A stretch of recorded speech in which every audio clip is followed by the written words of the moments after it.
Yang bisa saya katakan itu adalah kalau kita bicara yang pertama kita bicara tentang industri investasi, ya. Dari data industri investasi dari tahun 2019 sampai dengan hari ini, sampai dengan 30 Juni data terakhir, datanya itu relatif stagnan di level 800 triliun rupiah. Kalau kita bicara tentang industri reksadana, ya selama tahun 2023 ini, bisa dikatakan juga datanya itu relatif stagnan di level sekitar 500 triliun rupiah. Tetapi yang menarik itu adalah ada pergeseran. Jadi kalau misalnya dulu yang paling atau tahun-tahun sebelumnya yang paling banyak istilahnya menarik investor itu adalah reksadana terproteksi. Tetapi kalau kita lihat pada data terakhir perkembangannya itu adalah reksadana saham itu sudah diminati. Nah ini juga bagi kami sebagai manajer investasi itu juga hal yang positif. Karena apa? Karena kalau kita bicara dari sisi manajemen fee yang bisa kami peroleh, reksadana saham itu memberikan manajemen fee yang lebih baik terhadap kami.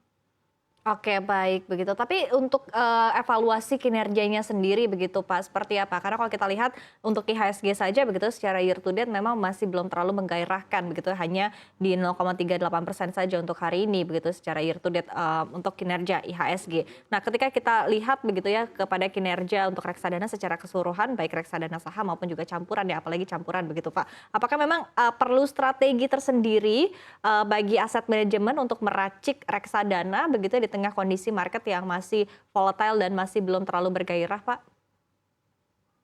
Jadi secara umum, kalau misalnya kita lihat market, sejak berakhirnya komoditi boom di Indonesia, itu memang di dalam banyak hal pergerakan IHSG itu tidak signifikan.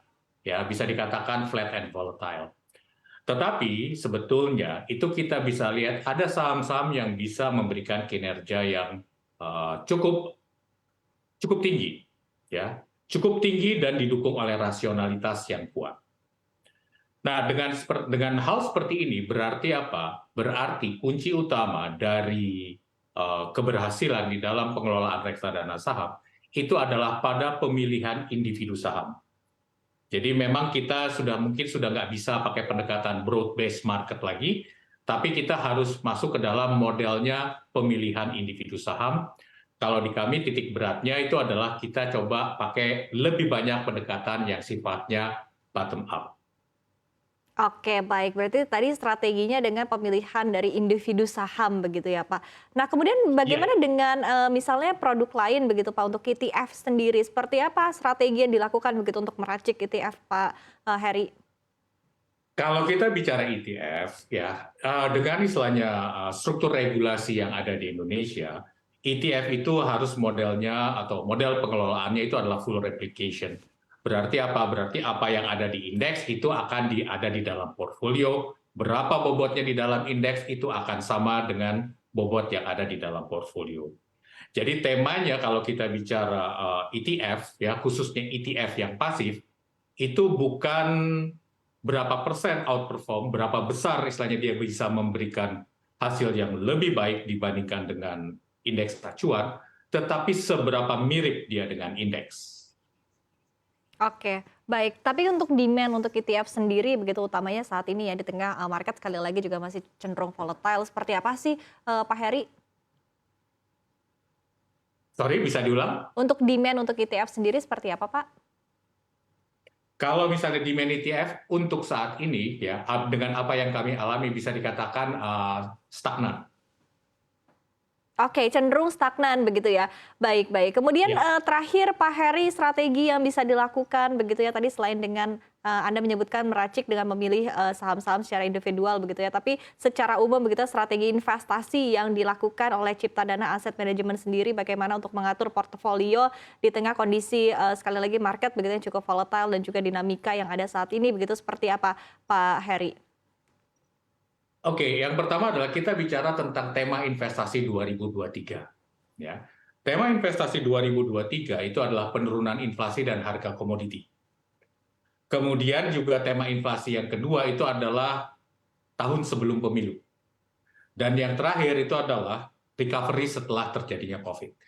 Itu kita bicara tentang tema investasinya. Nah, kalau kita bicara tentang pemilihan mungkin industrinya, itu yang menjadi titik berat kami itu adalah industri yang mengandalkan pasar domestik. Ya. Jadi kalau kita masuk ke dalam sektornya, itu bisa dikatakan ya kayak consumer, retail, banking sector itu adalah sektor-sektor di mana kami melakukan overweight. Ya. Dan sekali lagi karena kami mengelola dana publik ya melalui reksadana, ya pertimbangan liquidity itu adalah suatu hal yang sangat penting bagi kami. Oke, baik. Kemudian kalau untuk strategi dalam risk appetite seperti apa, Pak? Pemilihan aset-aset yang beresiko dan juga lebih less beresiko seperti apa? Oke, sebetulnya kalau kita lihat kita kan banyak mengelola yang modelnya aset class fund. Ya, di dalam aset class fund tersebut, misalnya fixed income, equity atau misalnya money market, ya sebetulnya apa yang kita lakukan itu adalah kita memilih sesuai dengan resiko di setiap aset class fund tersebut. Ya, jadi memang itu adalah dalam banyak hal itu adalah pilihan bagi investor.